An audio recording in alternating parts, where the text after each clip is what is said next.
Everyone, welcome back to Alish Knowledge Hub channel. Onjiksu nong suri aduga mai su numinini humni sure ekhoi ge area se da laktri se maduna maram oraga aina flood siga mari leina na video sem base mai lak pa ngai raga leram bane ado nong su na mai laktra so sa yauri ba khara siga ai adom video se sem jarage Manipur da handaki ekhang khangau da na thok pa flood sina Manipur amanga ta se yamna sauna thokhale mi kya gi imung manung residence kya ai mang ta khalle aduga yamna sauna awaba pi re haitare maru in Imphal region da Imphal East West na konba jaga singda ado masigi flood se thoklak pasi mamang sahi da su 2024 da su thokhi bane handak so ma hallaga thoini hojik nong lepagi fibam leite ngasi ayuk chi khara nuksa sarama lep kadraina khan bane ado amaki hena flood se thoe lepte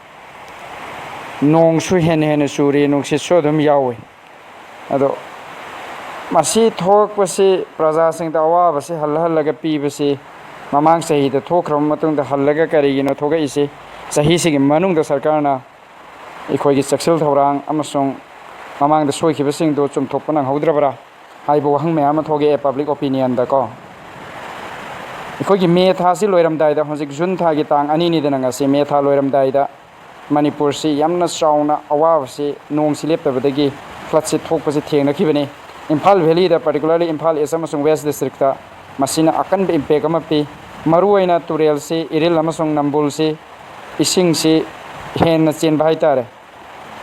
flood si na sokhali si mi si chaurangna approximately 19,811 people aduga yum di lising ohunga shahum phumanga hena mang ta khalle a hen bada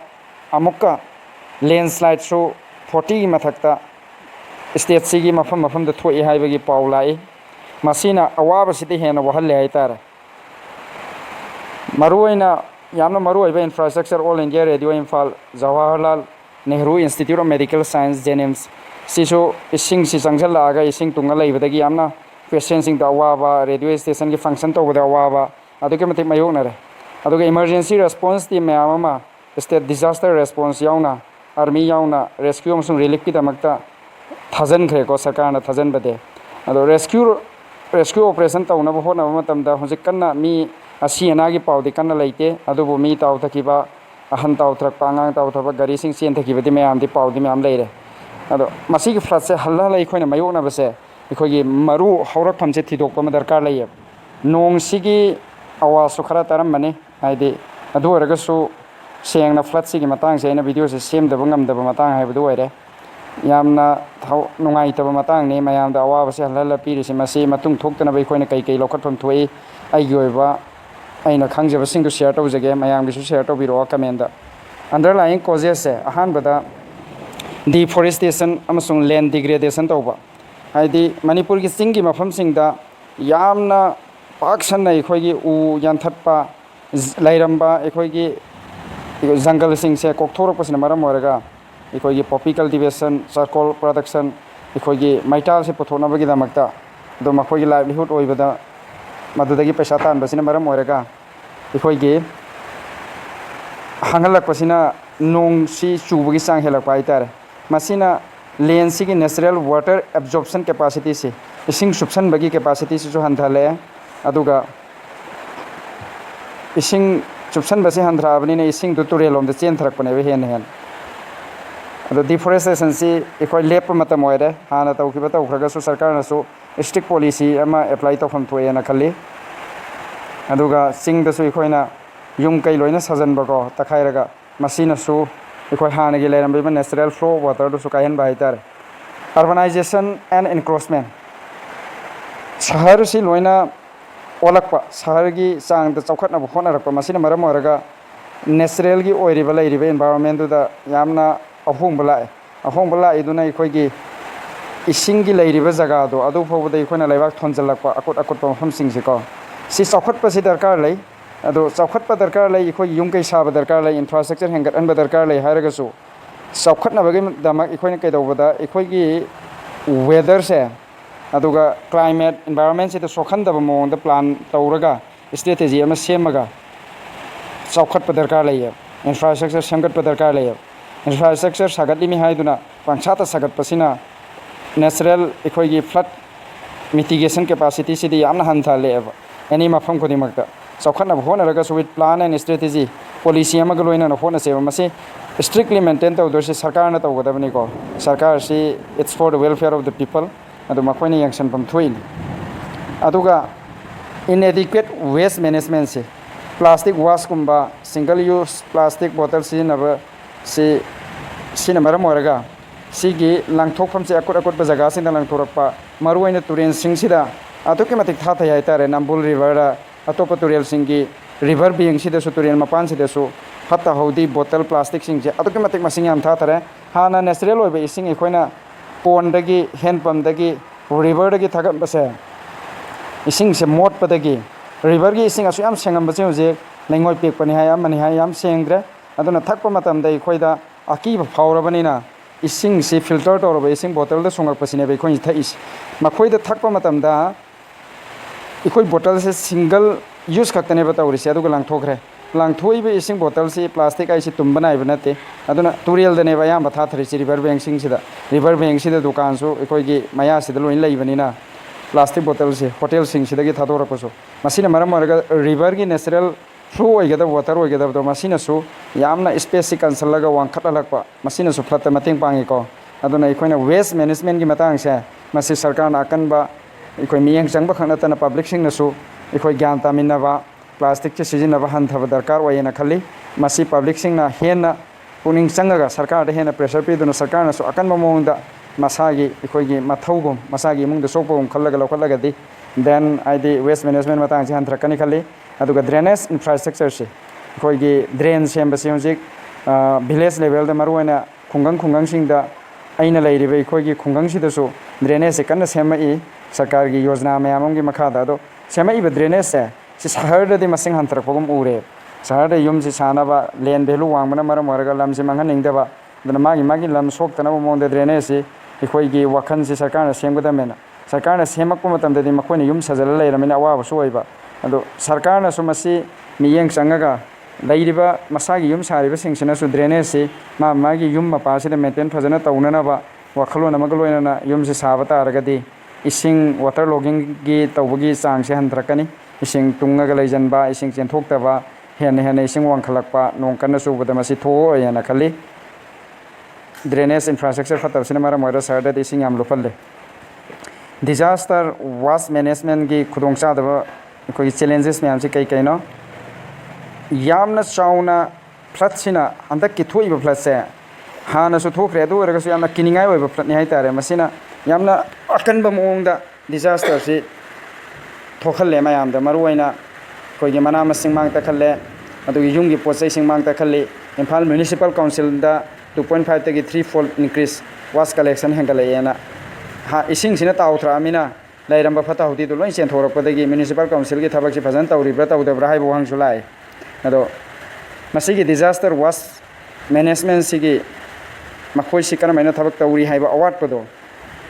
madu mapam thoge aduga makhoi na thabak tawba matam da apan ba myam ama leibido adu su mapam thoge aduna public amsang sarkar animak gyan tamina ba sangbrai na khalle masigi matang de maduna tawthora matung da ising de yora aga ising sina mayam da sokhan matam da virus na ana yek sandor oi heningai su leite ba aduna ikoi mayam na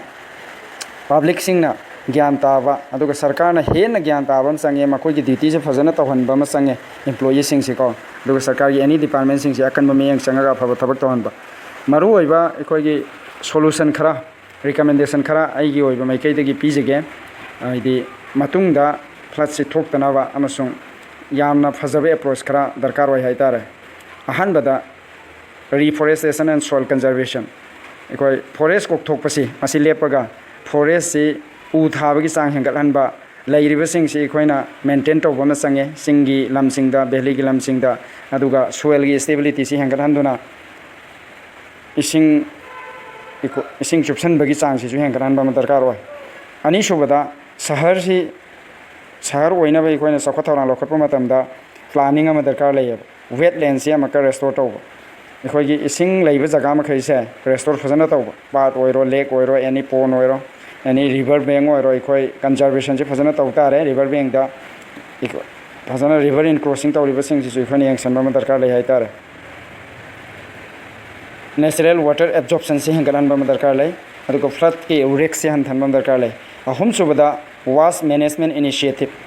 single use plastic se masida ban thammadabani ban thammagadi yamna kana bo igani aduga proper waste disposal amma ikoi mayam sida promote tawam darkar lai masina river da blockage torokpa thingakpado madungak thokane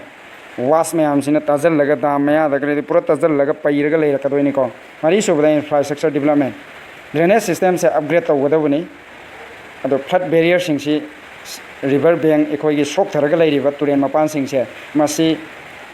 handak thoedana mathang soma thokane section laudragadi aduna river bank da sari bai ikoi barrier si wall khagalidana matek matek yamna sokpa jaga singda masi paisa chahandabida thika lauriba kanguduna so sarkarna su yengsanduna direct kai thakiba paisa dugi chapchaba ikoi barrier se saba darkar lei hek bank sida river bank sida sok thaba jaga ma kai si pura phanbam darkar lei aduga region dugi resilience to mafam dugi kalhan na heavy rainfall tor kuma tamde heta wa banang bagi thabak se masi tok na bagi ikhoina paisa du kai thaki buduma phajana expenditure toraga akan mamong ge river barrier ma handak makta torban si yamna sonba jaga da sabadu madu gi bilambati heiraga saribdu kai thare idu madu quality maintain tawribra tawdabra isi handak ki thodok tu de yangsan pham thuwa bane manga sobra disaster waste management planning adi comprehensive oiba disaster waste management plan ama develop tawbasi yam maru oire adi phajana clean up tawnana ba aduga post disaster matung da ikoi recovery torokda mating su oina ba matung amo hana flood thoktana ba lawbiya ba thodang se lokhat pham thu eba waste management se phata hodi si disposal si langthokpodagi ikoina kyam sokhan gi haibadu khangabani na matung di masi mayokna dana ba government with public honaga dogane ba punna taruk sobada community engagement and education mayam si da awareness hena pige dogani flood si gi matang da risk si si na thokhan biya haibase aduga sem saraga community khuding makse hena mapangal kankhat anba flood thok tine de kari kari ikoina measure care lokhot padarkar lai haibase conclusion da 2025 ki manipur da thoiba flood sina yamna hujik complete ikoi flood management strategy ama lalong ama darkar lai haibase masina ikoi da khangal le madudi kaino hai kanda environment si conserve tawgodobani infrastructure development tawma tamda with plan and strategy haidi wakhal si thamgodobani infrastructure sina maram waraga environment the climate the kyam sokhan gani aduga flood thokpai chance kyam lei masina maram waraga environment sida leiriba miya matop the kari sokhan gani ain tawriba thabak sina haibase waste management phata hodi gi management si ama ikoi da pura manipur da flop chalabani sengna har kanda masisu hena kanna puning singsan haninge sarkar gi community engagement community makhai sida aware ohenba aduga makoi da su makoi na tawbunga mating si tawhanduna waste management da river bank da phatawdi hun dhari si tokhan badakar lai aduga masigi measure sing si implement tawduna manipur si matung phlathokpadagi thingbada hena sauna mating pangani haibasi aina khalle adu community sing si safeguard oina ba ikoi khuding mak punna hotna minasi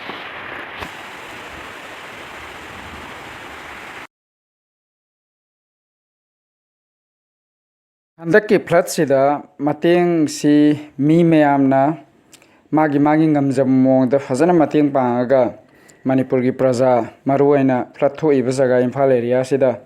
awawa ke mating pangki arambai tengol su mahake naha oiraba volunteer singna zenemsta aduga imphal gi akoiba jaga singda yamna luroba isingduda satuna mating kya pangki masi yam thagatningai ni ko ado mingdi loinama ai panbangam jadre sengna har kanda mi khuding makna mateng si pangi hai tare pangal ti maina online da ina ubada su phangje mateng pangbagi video do online da thagalaktaba mi kya su sengna har kanda mateng si magi ngamjaba thakta mateng pangi adu punamakto ai isagi site gi su yam thagat pa phongdok chari ikoi gi angamba mateng kya pangi buduna marga mi kya gi flood ki awaba sida sengna makhoida mateng si